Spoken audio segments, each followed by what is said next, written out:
नमस्कार, राधे राधे। हमारे YouTube channel पर आप सभी का हार्दिक अभिनंदन है। आज हम जो संस्कृत भाषा है उसमें एक नया टॉपिक लेने जा रहे हैं जो भाषा का महत्वपूर्ण होता है और वो है हमारा वर्ण विचार।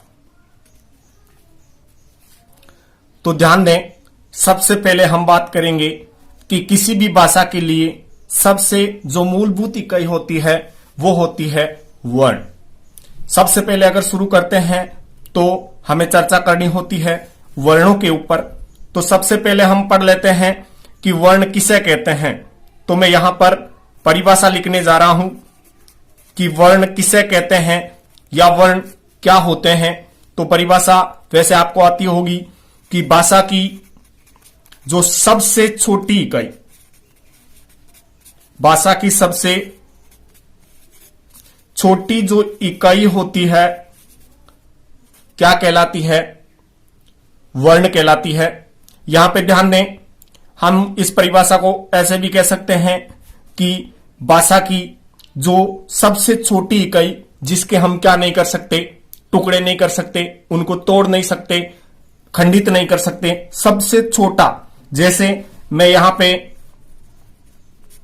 ये लिखा तो ये अभी तक वर्ण नहीं है। ये वर्ण कब बनेगा? जब मैं इसमें से क्या निकाल लूंगा? ए निकाल लूंगा। तो मेरे पास में एक वर्ण ये आ गया और दूसरा वर्ण ये आ गया। अब ये कहां रहेगा, ये कहां रहेगा, इसकी चर्चा हम आगे करेंगे। और वैसे आपको पता है कि जो हलंत होते हैं, मैं यहां पे एक सूत्र भी लिखूंगा, उससे आपको पता लग जाएगा। जो हलंत होते हैं वो व्यंजन है और जिसमें मात्रा समाहित होती है वो क्या होते हैं? स्वर। तो उसके बाद में हम सबसे पहले पढ़ लेते हैं, एक नाम आता है वर्णमाला। ये ध्यान दें, दोनों जो भाषाएं हैं हिंदी और संस्कृत, उसमें मैं दोनों कंपेयर करके बताने जा रहा हूं। तो सबसे पहले हिंदी में भी भाषा की सबसे छोटी इकाई वर्ण, तो संस्कृत में भी भाषा की जो सबसे छोटी इकाई है वो क्या है? वर्ण। फिर बात आ जाती है वर्णमाला। तो वर्णमाला अगर आपको पूछ लिया जाता है तो वर्णों का जो समूह होता है, हमें ज्यादा इसमें लंबी रामायण या चर्चा की जरूरत नहीं है। शॉर्ट जितना हम याद कर सकते हैं, जो हमारे लिए हर जो एग्जाम होते हैं उसमें काम आते हैं, उसको मेन आधार मान करके चल रहे हैं आगे। तो वर्णों का जो समूह होता है वो क्या कहलाता है? वर्णमाला। अब यहां पे मैं चर्चा करने जा रहा हूं कि अगर सबसे पहले, क्योंकि हम क्या पढ़ने जा रहे हैं? संस्कृत। और संस्कृत में आपको अगर पूछ लिया जाता है कि वर्णमाला में जो कुल वर्ण, यानी संस्कृत की वर्णमाला में कुल कितने वर्ण होते हैं, तो आपका जो जवाब है वो होना चाहिए 46। और आपको अगर पूछ लिया जाता है कि हिंदी भाषा में जो कुल वर्ण, तो आपका जवाब होना चाहिए 44। अब बात आती है यहां पर कि इसमें क्या है, इसमें क्या है। तो मैं एक चीज और बता दूं कि ज्यादातर जो प्रतियोगी एग्जाम होते हैं उनके अंदर पूछा जाता है कि हिंदी भाषा में कुल वर्णों की संख्या। तो मित्रों, वो संख्या होती है 52। ये हिंदी जब हमारी क्लास होगी इनके बाद में, तो उसमें मैं विस्तार से आपको बताऊंगा ये कौन कौन से होते हैं। अभी हमारा जो मेन टारगेट है वो है संस्कृत का।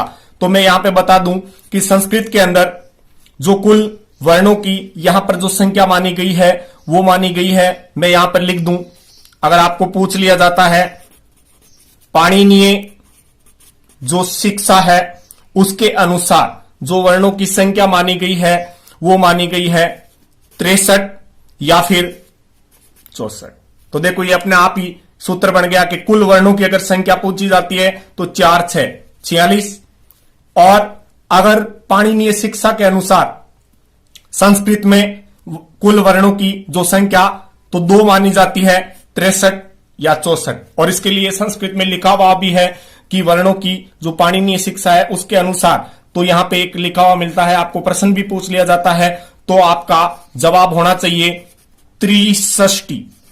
63 का मतलब 3 और षष्टी, 3 यानी 3, षष्टी यानी 60, 6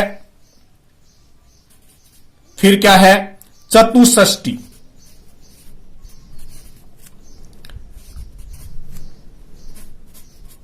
यहां पे त्रिषष्टिश्च चतुष्षष्टिर्वा यानी 63 अथवा 64। तो ये देख लें आप, इसका जवाब भी हमें मिल चुका है, तो इसलिए आप ध्यान दें और अच्छी तरीके से इसको याद कर लें। अब हम चलते हैं सबसे पहले कि संस्कृत में वर्णों के प्रकार। संस्कृत में जो वर्ण होते हैं वो कितने प्रकार के होते हैं?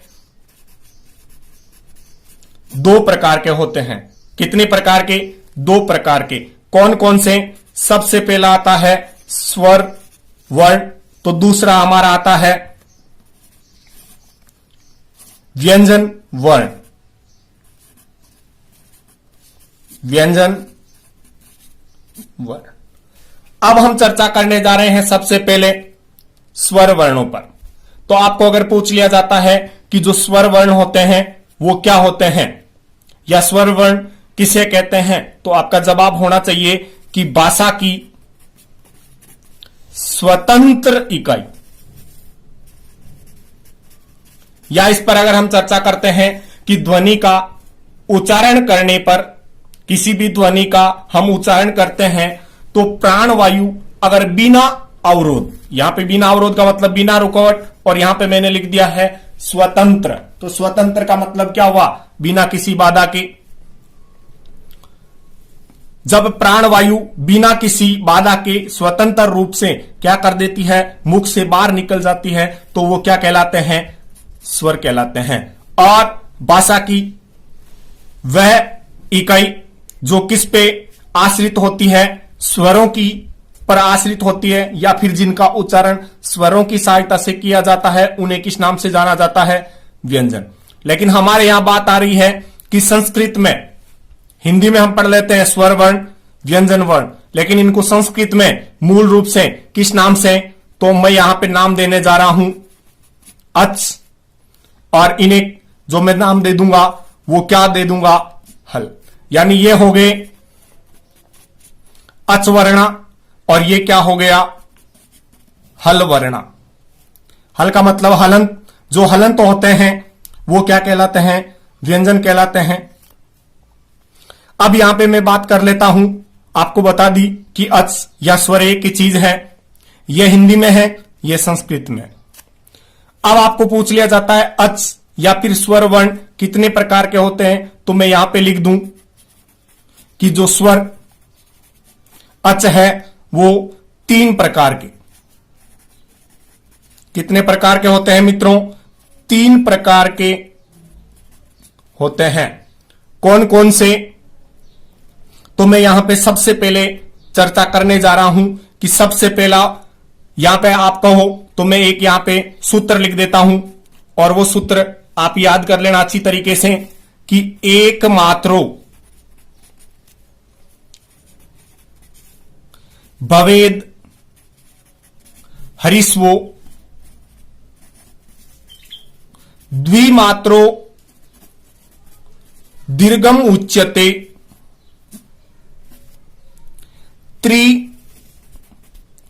त्रिमात्रस्तु प्लुतो ज्ञो व्यंजनम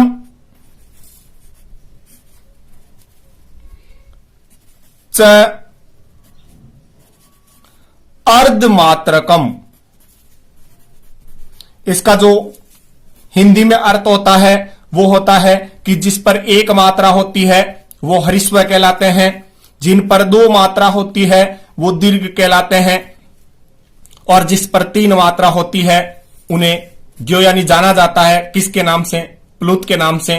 और जिस पर आदि मात्रा होती है, अभी मैंने चर्चा की थी यहां पर, जिस पर आदि मात्रा यानी जो हलंत होते हैं वो क्या कहलाते हैं? व्यंजन। तो ये सारा जितना भी अभी हमने पढ़ा इसको किसमें कर लिया? एक सूत्र के अंदर हमने पिरो लिया, तो आपको हमेशा याद रहेगा। तो मैं यहां पर लिख देता हूं सबसे पहले कौन सा? हरिस्व स्वर। कौन से? हरिस्व स्वर। आपको पूछ लिया जाता है कि हरिस्व स्वर किसे कहते हैं, तो जिनमें, या मैं लिख सकता हूं जिनके उच्चारण में क्या लगता है, एक मात्रा का समय लगता है, उन्हें किस नाम से जाना जाता है, हरिस्व स्वर के नाम से जाना जाता है। यहां पे मैं एक बात कहूंगा कि यहां पर इनको मूल स्वर भी कहते हैं। मूल का मतलब बाकी जितने भी जो वर्ण है, जो स्वर वर्ण बचे हुए, उनका जो निर्माण हुआ है वो किन से हुआ है, इन्हीं हरिस्व स्वरों के मिलने से हुआ है। तो इस प्रकार इन्हें किस नाम से जाना जाता है, मूल। तो आपको पूछ लिया जाता है कि हरिस्व स्वर या मूल स्वर, तो इसमें आपको किसी भी प्रकार का कंफ्यूज होने की जरूरत नहीं है। आप दोनों याद रखें कि हरिस्व स्वर है वो ही मूल है। मूल क्यों? क्योंकि बाकी का जो निर्माण हुआ है वो किन से हुआ है, मूल स्वरों से हुआ है। आपको मूल रूप से पूछ लिया जाता है इसमें कि इनकी कुल संख्या, किनकी, कि मूल स्वर या फिर जो हरिस्व स्वर है उनकी कुल संख्या कितनी है। तो आपका जवाब होना चाहिए 5। कितना? 5। कैसे? तो इसको मैं यहां पे लिखने जा रहा हूं, ए, ई, उ, री और लरी। कितने हो गए? 5। इसलिए मैं पहले एक साथ नहीं लिखा है ताकि यहां पे अलग अलग आपको याद रह जाए। उसके बाद में जो 2 नंबर पे हमारे आता है, इसमें किसी भी प्रकार का ध्यान दें, आपको अगर रहा है तो वापिस आप देख लें कि सबसे पहले भाषा की छोटी इकाई, जिसे किस नाम से जाना जाता है, वर्ण के नाम से। वर्णमाला वर्णों का समूह। संस्कृत में कुल वर्णों की संख्या 46। पाणिनीय शिक्षा के अनुसार 63 या फिर 64 वर्ण 2 प्रकार के होते हैं, स्वर वर्ण और व्यंजन वर्ण। अब हम आज चर्चा करने जा रहे हैं, वो किस पे करने जा रहे हैं, स्वर वर्णों पर। और यहां पे आप ध्यान दें कि स्वर वर्णों में हमने पढ़ लिया है कि जो स्वर या अच जो होते हैं वो कितने प्रकार के होते हैं, 3 प्रकार के। कौन कौन से मैंने यहां पे बता दिए, एक मात्रा हरिस्व, द्विमात्रा दीर्घ, 3 मात्रा वाले प्लुत, और यहां पे ये अलग है, वो आपको वहां पे पढ़ा दिया जाएगा कि व्यंजन, जिसमें आदि मात्रा होती है। तो यहां पे आपको प्रश्न पूछा जाता है कि हरिस्व स्वर किसे कहते हैं, तो ये परिभाषा, इनकी कुल संख्या, तो आपको पता है, देखो इसमें किसी प्रकार का बड़ी मात्रा नहीं है, इसमें भी नहीं है, इसमें भी नहीं है, इसमें भी नहीं है। और वैसे आपको पूछ लिया जाता है हिंदी में, तो हिंदी में कितनी है, 4, क्योंकि री को भी शामिल किया गया है। लेकिन लरी जो है वो एक संस्कृत में ही शामिल किया जाता है। यहां पे आपको प्रश्न ऐसा भी पूछ लिया जाता है कि जो संस्कृत है उसमें कुल जो स्वर है उनकी संख्या कितनी है। तो आपका जो जवाब होगा वो यहां पे मैं आपको बता दूं, 13। कितने होते हैं, 13। 13 में से हमने कितने पढ़ लिए हैं, 5। अब ध्यान दें, मैं यहां पे वो चीज भी आपको यहां पे आज बताने जा रहा हूं जो आपके दिमाग में रहती है, क्योंकि मेन रूप से अगर पूछा जाता है तो ज्यादातर जो हरिस्व होते हैं, दीर्घ होते हैं, इनके बारे में पूछा जाता है, प्लुत के बारे में पूछा नहीं जाता है। इसलिए मैंने यहां पे चर्चा नहीं की, केवल आपको सबसे पहले 13 बताया। नॉलेज हमें, क्योंकि हम कंपटीशन एग्जाम दे रहे हैं तो होना चाहिए, तो वो है। और मैं यहां पे बता दूं कि पाणिनीय शिक्षा के अनुसार जो प्लुत स्वर है उनकी संख्या 2 प्रकार में है, वो मैं यहां पे आगे आपको बताऊंगा, 8 और 9। तो यहां पर ध्यान कर लेना, अगर 13 और 8 को जोड़ते हैं तो कुल स्वरों की जो संख्या हमारे सामने निकल करके आती है वो कितनी आती है, आप काउंट कर ले भले, कितने हो गए, 21। और अगर 13 में 9 को जोड़ा जाता है, और वो जो मामला यहां पे आता है वो किसका है, एक लरी का है, क्योंकि लरी का कोई दीर्घ होता ही नहीं है तो इसको प्लुत में रखा नहीं जाता है। लेकिन कई विद्वान इनको रख करके 9 कर देते हैं, नहीं तो मेन जो संख्या है वो 8 ही मानी गई है। तो इस प्रकार तो ये हो गए 21, और कई विद्वान की जो, इस प्रकार हमारा जो स्वर का यहां पर संख्या के बारे में था, इस प्रश्न को मैंने ये सारा बताने के बाद में यहां क्लियर किया। क्यों किया कि आपको ये हमेशा के लिए याद हो जाएगा। फिर आज चलते हैं हम आगे की तरफ। नंबर 2 जो हम पढ़ने जा रहे हैं वो दीर्घ, जिसमें क्या होता है, आपको अभी मैंने बता दिया, जिसमें क्या होता है अधिक समय, यानी मैं यहां पे लिख दूंगा कि जिनके उच्चारण में दो मात्रा का, या फिर आप लिख सकते हैं क्या लगता है अधिक समय, क्या लगता है दो मात्रा या फिर अधिक समय लगता है, दो मात्रा का समय या फिर अधिक समय लगता है, उन्हें किस नाम से जाना जाएगा, दीर्घ के नाम से जाना जाएगा। अब आपको पता है दीर्घ कौन कौन से हैं, आ, ई, उ, री। यह प्रश्न भी अभी तक पूछा नहीं गया है कि मूल रूप से अगर दीर्घ है, तो मैं यहां पे बता दूं कि दीर्घ जो मूल रूप से जो है वो 1, 2, 3 और 4, मैं यहां पे लिख दूं, आप दिमाग में इसको फीड कर लेना कि मूल अगर पूछा जाता है कि मूल दीर्घ, आगे लिखा हुआ होगा मूल दीर्घ, तो कितने हो गए 4। और यही चीज आपको पूछ ली जाती है कि दीर्घ होते हैं तो आ, ई, उ, री, फिर क्या बचा हमारे पास में ए, आई, ओ और औ। तो यहां पे कुल जो संख्या हमारे सामने निकल करके आती है वो कितनी हो गई 8। यही चीज मैंने आपको पहले बता दी कि कुल 4 प्लस 1, यानी हिंदी में कितने होते हैं 4, जबकि जो संस्कृत है उसमें मूल स्वर या फिर हरिश्व स्वर की संख्या कितनी होती है 5, और दीर्घ की कितनी होती है 8। तो 8 और 5 कितने हो गए 13। अब हम चलते हैं आगे। यहां पर भी मैं आपको एक चीज पहले ही बता दूं कि ये मैंने 4, तो सर फिर ये चीज क्या बची, तो इस चीज को मैं यहां पे तोड़ के आपको बता रहा हूं कि इन्हें किस नाम से जाना जाता है, संयुक्त स्वरों के नाम से जाना जाता है। और संयुक्त जो स्वर है वो 2 प्रकार के हैं। सबसे पहला गुण, जो गुण संधि में काम आता है, और मैं यहां पे आपको बताऊं कि गुण स्वर है वो ए, और किसको माना जाता है, ओ को माना जाता है। अब प्रश्न कई बार आता है कि ए है वो किसके मेल से बना है, तो ध्यान कर लेना अ प्लस ई, यानी अ धन ई जब मिलता है तो क्या बनता है मित्रों, ए बनता है।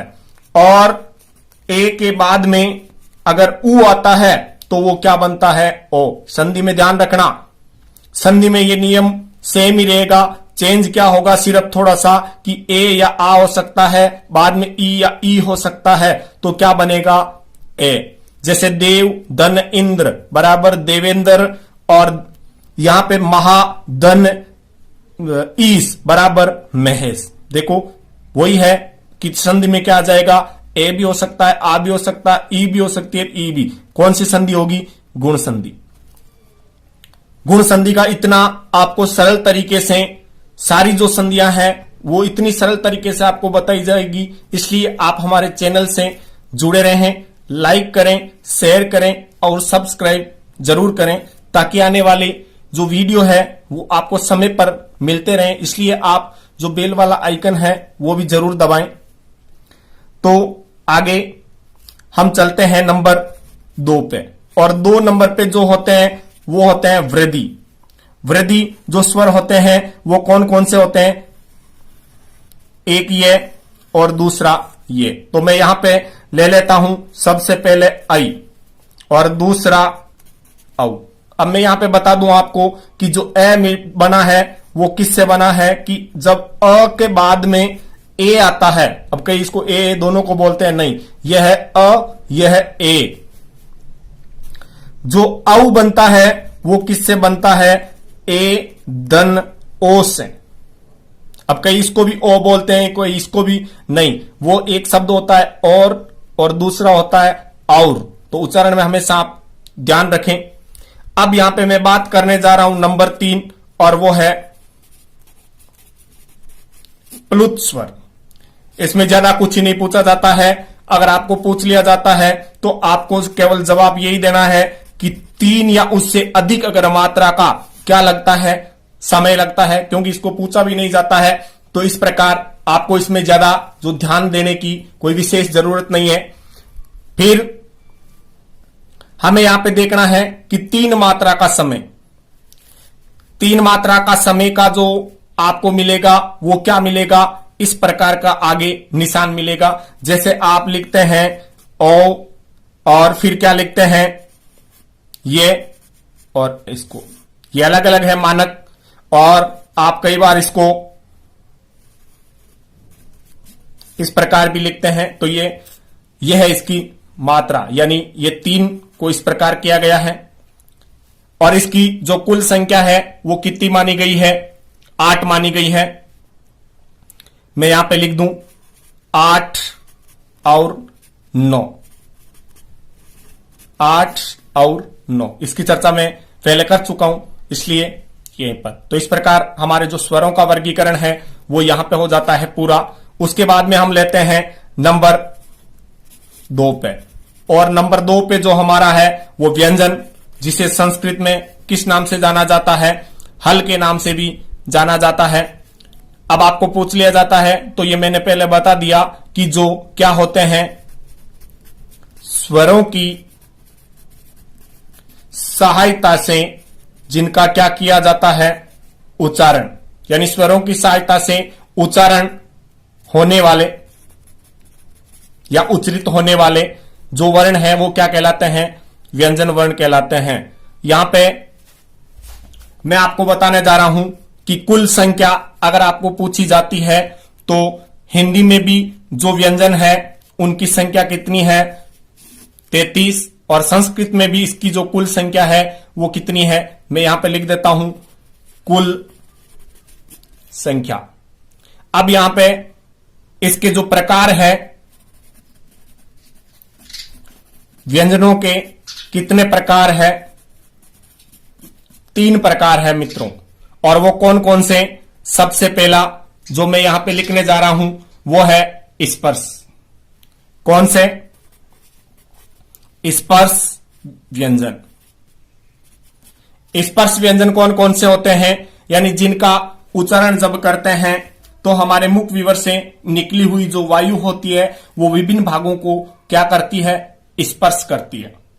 और ये 5 वर्ग होते हैं, अर्थात कुल इनकी जो संख्या है वो कितनी है, 25। कौन कौन सी, मैं यहां पे लिख देता हूं क, ख, ग, ग और अंग। उसके बाद में च, छ, ज, ज और य। फिर ट, ठ, ड, ढ और ण। फिर अगला आता है त, थ, द, ध और न। इसी प्रकार जो अगला आता है वो है प, फ, ब, भ और म।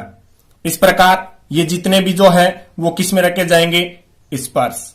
इसका एक जो सूत्र रीट में पूछा जाता है वो है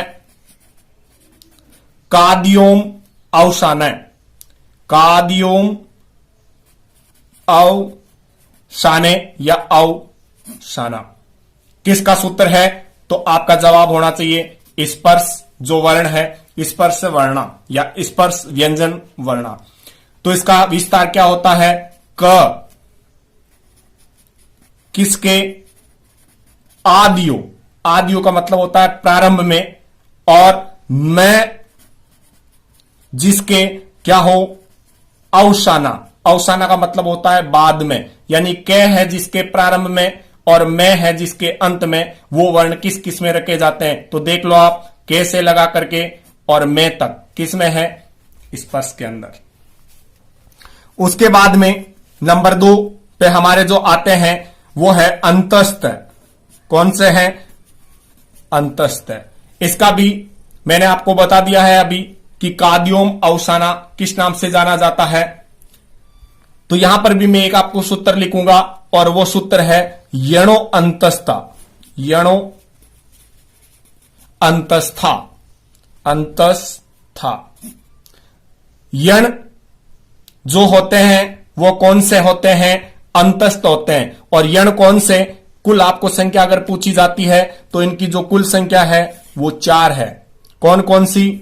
य, व, र और ल। ये मैंने माहेश्वरी सूत्र में आपके क्लियर कर दिया था कि इनका कर्म भी इस प्रकार होता है और ये अंतस्थ क्यों है, क्योंकि इनका जब उच्चारण करते हैं तो मुख विवर से जो वायु है वो क्या होती है, बाहर की तरफ ने निकल करके अंदर ही स्थित रहती है, इसलिए अंतस्थ। उसके बाद में नंबर 3 पे, और 3 है वो है हमारे ऊष्मीय। कौन से हैं? ऊष्मीय। ऊष्मीय जो वर्ण है इसका भी एक सूत्र है, सल ऊष्माण।